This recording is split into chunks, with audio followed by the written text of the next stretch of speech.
कृपया चैनल को सब्सक्राइब करें। धन्यवाद। गौरी पुत्र गणेश को प्रथम करे प्रणाम। मनोकामना पूर्ण करें, सफल करें सब काम। गौरी पुत्र गणेश की जय। जय श्री गणेश जी की। मित्रों, धार्मिक मान्यताओं के अनुसार सप्ताह के 7 दिन अलग अलग देवी देवताओं को समर्पित होते हैं और इसी प्रकार से बुधवार का दिन सभी देवी देवताओं में सबसे पहले पूजे जाने वाले भगवान गणेश को समर्पित होता है। ऐसी मान्यता है कि जो भी व्यक्ति बुधवार के दिन भगवान गणेश की पूजा अर्चना करता है और उनकी कथा का श्रवण करता है, गणेश जी की कृपा से उस व्यक्ति के जीवन में कभी भी धन धान्य की कमी नहीं होती है और जीवन की हर समस्या सरल हो जाती है। तो चलिए मित्रों, श्री गणेश जी को नमन करते हुए सुनते हैं बुधवार के दिन गणेश जी की बहुत ही सुंदर कथाएं। आशा करते हैं कि आप सभी सच्चे मन से कथाओं का श्रवण करेंगे। तो मित्रों, पहली कथा इस प्रकार शुरू होती है। एक समय की बात है, समतापुर नगर में मधुसूदन नामक एक व्यक्ति रहता था। वह बहुत ही धनवान था और उसके घर परिवार में किसी भी प्रकार की सुख सुविधाओं की कोई कमी नहीं थी। मधुसूदन का विवाह बलरामपुर नामक नगर की एक सुंदर और सुशील कन्या संगीता से संपन्न हुआ था। एक बार मधुसूदन अपनी पत्नी को लेने बुधवार के दिन बलरामपुर गया हुआ था। मधुसूदन ने अपनी पत्नी के माता पिता से संगीता को विदा कराने के लिए कहा, तो संगीता के माता पिता बोले, बेटा आज बुधवार है। बुधवार को किसी भी शुभ कार्य के लिए यात्रा करना अशुभ माना जाता है। अपने सास ससुर के लाख मना करने के बाद भी मधुसूदन उनकी बात नहीं माना। उसने कहा कि माता पिताजी, मैं ऐसी शुभ अशुभ की बातों को बिल्कुल भी नहीं मानता हूँ। और ऐसा कहकर मधुसूदन और उसकी पत्नी दोनों ने बैलगाड़ी से यात्रा प्रारंभ की। जैसे ही 2 कोस की यात्रा संपन्न हुई तो उसकी बैलगाड़ी का एक पहिया टूट गया। 2 कोस के बाद वहां से दोनों ने पैदल ही यात्रा शुरू की। रास्ते में संगीता को प्यास लगी तो मधुसूदन उसे एक पेड़ के नीचे बैठाकर जल लेने चला गया।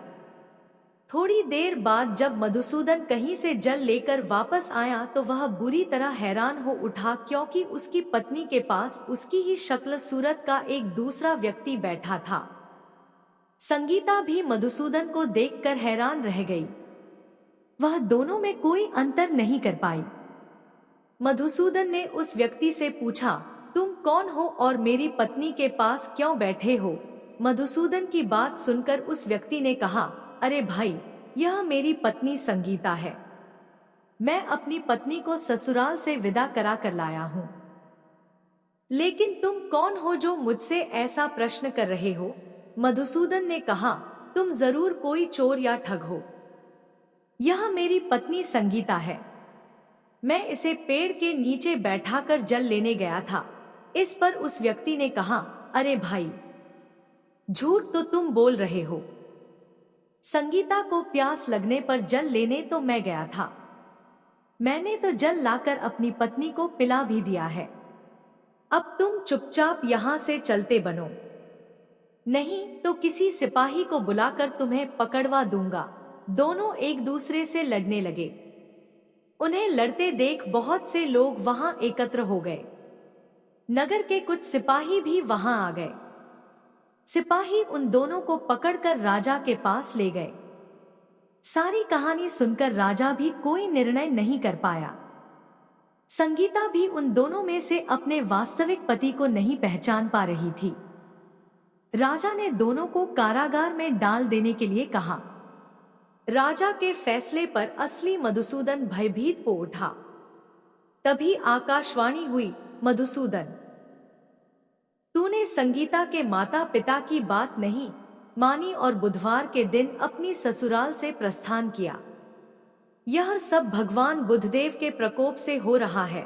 मधुसूदन ने भगवान बुधदेव से प्रार्थना की कि हे भगवान बुधदेव, मुझे क्षमा कर दीजिए। मुझसे बहुत बड़ी गलती हुई। भविष्य में अब कभी बुधवार के दिन यात्रा नहीं करूंगा और सदैव बुधवार को आपका व्रत किया करूंगा। मधुसूदन के प्रार्थना करने से भगवान बुद्धदेव ने उसे क्षमा कर दिया। तभी दूसरा व्यक्ति राजा के सामने से गायब हो गया। राजा और दूसरे लोग इस चमत्कार को देख हैरान हो गए। भगवान बुद्धदेव की इस अनुकंपा से राजा ने मधुसूदन और उसकी पत्नी को सम्मान पूर्वक विदा किया। कुछ दूर चलने पर रास्ते में उन्हें बैलगाड़ी मिल गई। बैलगाड़ी का टूटा हुआ पहिया भी जुड़ा हुआ था। दोनों उसमें बैठकर समतापुर की ओर चल दिए। मधुसूदन और उसकी पत्नी संगीता दोनों बुधवार को व्रत करते हुए आनंद पूर्वक जीवन यापन करने लगे। इस तरह भगवान बुद्धदेव की कृपा से उनके यहाँ खुशियां बरसने लगी। इस तरह जो कोई भी स्त्री पुरुष विधिवत बुधवार का व्रत करके यह व्रत कथा सुनते हैं, भगवान बुद्धदेव और भगवान श्री गणेश जी उनके सभी कष्ट दूर करते हैं। यह थी बुधवार की पहली व्रत कथा। तो बोलिए मित्रों, जय श्री गणेशाय नमः। अब चलिए सुनते हैं दूसरी कथा। प्राचीन समय की बात है। एक कुएं में एक मेंढक और उसकी पत्नी रहा करती थी। मेंढक और उसकी पत्नी कुएं में आराम से मौज मस्ती के साथ रहा करते थे। पर मेंढक सदा ही बात बात में मेढकी से झगड़ा करता रहता था, क्योंकि उसकी पत्नी हमेशा श्री गणेश जी की पूजा आराधना में लीन रहा करती थी। मेढकी हमेशा अपने मन में तथा बोल बोल कर भी विघ्नहर्ता श्री गणेश जी के नाम का जाप किया करती थी। इस बात से मेढक बहुत नाराज हुआ करता था, क्योंकि उसे ऊंची आवाज में गणेश जी का नाम सुनना अच्छा नहीं लगता था। एक बार उसने गुस्से में मेंढकी को कहा कि तू पापी है, जो हर समय पराये पुरुष का नाम लेती रहती है। इस पाप को करना बंद कर। और उसने मेढकी को धमकी भी दी कि यदि आज के बाद उसने विनायक जी का नाम लिया तो वह उसका सिर फोड़ देगा। एक दिन की बात है, कुएं पर राजा की दासी पानी लेने के लिए आता है, और जैसे वह कुएं में अपना बर्तन डालता है तो बर्तन में पानी के साथ साथ दोनों मेंढक और उसके पत्नी भी बाहर जाती है। अब दासी कुएं पर पानी भर के वह पानी के साथ साथ मेंढक मेढकी को भी घर ले जाती है और एक बर्तन में पानी गर्म करने के लिए तैयारी करती है। दासी ने दोनों मेंढकों को पानी वाले बर्तन में डाल दिया और बर्तन को चूल्हे पर गर्म होने के लिए रख दिया। वह पानी तालाब से लाया गया था, इसलिए वह थोड़ा गंदा था और दासी को उसमें मेंढक मेढकी दिखाई नहीं दिए। जैसे जैसे पानी गर्म होने लगा, दोनों मेंढक मेढकी का शरीर जलने लगा। इस पर मेंढक की पत्नी ने मन ही मन श्री गणेश जी की पूजा अर्चना और नाम जाप शुरू कर दिया। मेढकी को यह विश्वास था कि भगवान गणेश उसकी सहायता अवश्य करेंगे। अचानक ऐसा चमत्कार हुआ कि पानी चाहे कितना भी गर्म हो रहा था, लेकिन मेढकी को कुछ भी महसूस नहीं हो रहा था। लेकिन इसके विपरीत उसने अपने पति से कहा, क्या तुम्हें सच में जलन हो रही है? मेंढक ने जवाब दिया, हाँ, मुझे बहुत जलन हो रही है, क्योंकि पानी धीरे धीरे बहुत गर्म होता जा रहा था। अपने पति की ऐसी दशा देखकर पत्नी ने सलाह दी, तुम भी जल्दी से श्री गणेश जी का नाम जाप करना शुरू करो, देखना गणेश जी की कृपा से तुम्हें भी आराम मिलेगा। जान बचाने के लिए मेंढक ने भी श्री गणेश जी की पूजा शुरू कर दी और दोनों पानी में रहकर श्री गणेश जी की भक्ति में लीन हो गए। उनकी भक्ति से प्रसन्न होकर श्री गणेश एक बछड़े के रूप में प्रकट हुए और मिट्टी के बर्तन को लात मारकर गिरा दिया, जिससे गर्म पानी बाहर फैल गया और दोनों मेंढक मेढकी की जान बच गई।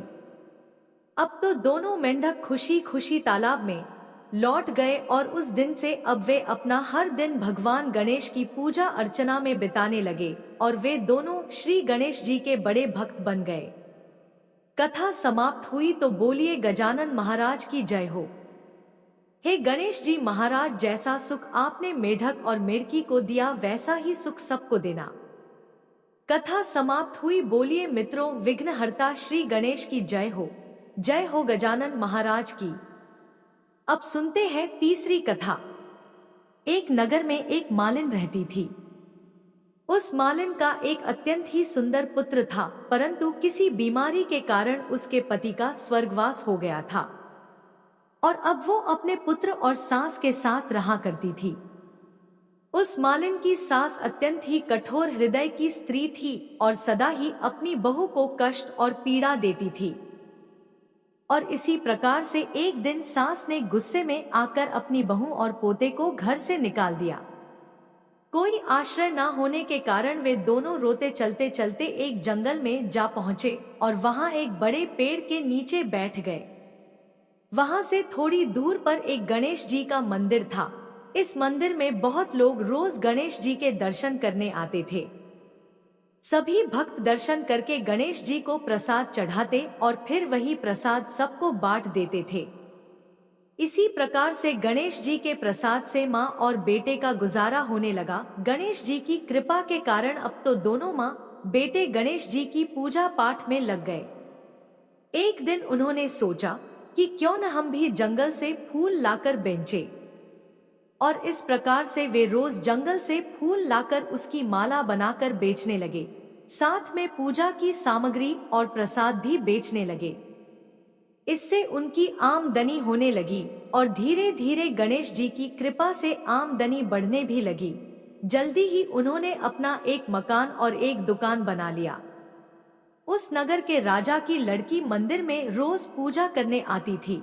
वो मालिन के बेटे को देखकर राजकुमारी उस पर मोहित हो गई और उससे विवाह करने की सोचने लगी। जब राजा की बेटी ने अपनी भाभी से मन की बात कही तो उसकी भाभी ने कहा, यह तो मामूली मालिन का बेटा है और तुम एक राजा की बेटी हो। यदि तुमने उससे विवाह किया तो हमारी बहुत बेइज्जती होगी। पर राजकुमारी अपनी बात पर अड़ी रही। उसने कहा, मैंने तो प्रतिज्ञा कर ली है कि विवाह उसी से ही करूंगी। और इस प्रकार भाभी ने घर जाकर सारी बात राजा को बता दी। राजा ने पुत्री की खुशी के लिए मना नहीं किया और विवाह के लिए तैयार हो गए। उन्होंने बड़े धूमधाम से बेटी का विवाह मालिन के बेटे के साथ कर दिया। मालिन ने सबसे पहले बेटे बहू को गणेश जी के मंदिर में ले जाकर पूजा पाठ करवाया और गणेश जी का आशीर्वाद दिलवाया। इसके बाद पूरे नगर में यह बात फैल गई कि गणेश जी की पूजा करने से सब दुख कष्ट दूर हो जाते हैं। यह बात सुनते ही नगर के सभी लोग मंदिर आने लगे। मालिन और उसके बेटे की बिक्री और बढ़ गई। उधर उसकी सास के बुरे दिन आ गए। अन्नदाता उससे रूठ गए और वह भूखों मरने लगी। एक दिन वह रोती धोती उसी गणेश जी के मंदिर में आ पहुंची। वहां वह मालिन के बेटे से बोली, मैं भूखी हूँ, मुझे रोटी कपड़ा दे दो बेटा, इसके बदले मैं तुम्हारा सारा काम कर दूंगी। लड़के को दया आ गई और उसे काम पर रख लिया, पर उसने अपनी दादी को नहीं पहचाना। जब मालिन घर आई तो उसने सास को पहचान लिया। वह सास से बोली, सासू जी आप यहाँ कैसे? सास ने पोते की तरफ इशारा करके कहा, मेरी इस सेठ के यहाँ नौकरी लग गई है। बहू बोली, यह आपका पोता है और यह घर भी आपका ही है, यह दुकान भी आपकी ही है। जब आपने हमें घर से निकाला तब गणेश जी ने हमारी रक्षा की। बहू की बात सुनकर सास बोली, मेरी करनी मैंने भोग ली। बहू बोली, सासू जी अब आप हमारे यहाँ रहो और पोते का सुख देखो। हे गणेश जी महाराज, जैसा सुख आपने मालिन को दिया वैसा ही सुख सबको देना। अब सुनते हैं गणेश जी की अंतिम कथा। एक नगर में एक बुढ़िया रहा करती थी। वह गणेश जी की परम भक्त थी। बुढ़िया हमेशा गणेश जी का व्रत रखती और गणेश जी की भक्ति में लीन रहा करती थी। एक दिन गणेश जी प्रकट हुए और उससे बोले कि मैं तुम्हारी सच्ची भक्ति और निष्ठा भाव से अत्यंत ही प्रसन्न हूँ।